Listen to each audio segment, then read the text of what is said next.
So masakit ang tiyan pagkatapos maglechon.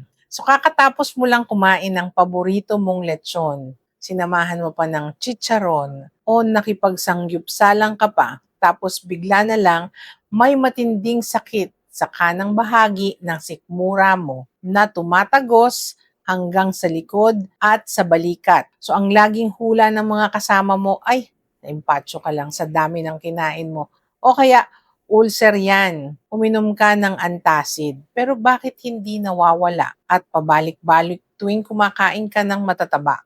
So baka hindi yan sa sikmura, baka may bato na sa abdo mo. Ang tawag dyan ay gallbladder stones. So para maintindihan natin kung ano ang nangyayari sa loob mo, isipin ninyo na ang abdo o yung gallbladder natin ay isang lalagyan ng sabon. Tuwing kumakain tayo ng matatabang pagkain, pumipiga ang abdo para maglabas ng sabon o ng bile na tumutunaw sa mantika. Pero kapag masyadong mataas ang kolesterol sa diet mo, tumitigas ito at nagiging bato sa loob ng abdo. So ngayon, kapag kumakain ka ulit ng lechon, pipiga ulit ang abdo. Pero dahil may bato, babara ito sa tubo. Yan yung matinding sakit na nararamdaman mo kasi nag-o-obstruct siya. So kapag pabalik-balik ang sakit ng tiyan, ang pagpapahilot sa tiyan dahil akala ay empacho, pilay o lamig ay mali at delikado.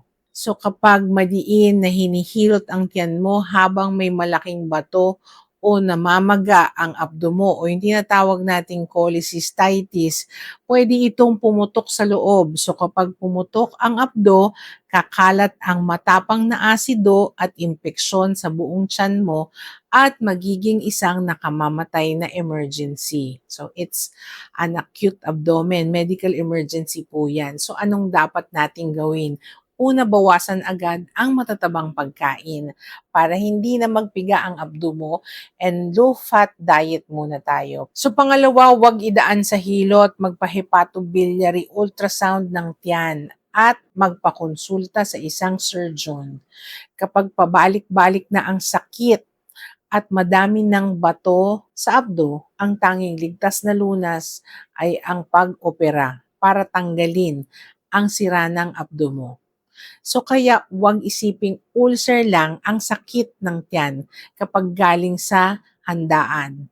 Lalo na kung tumatagas sa likod at sa balikat. Baka lang barado na ang tubo mo at may bato ka sa abdo. So itag mo yung mga mahilig sa taba pero laging hawak ang sikmura and follow for more medical truths.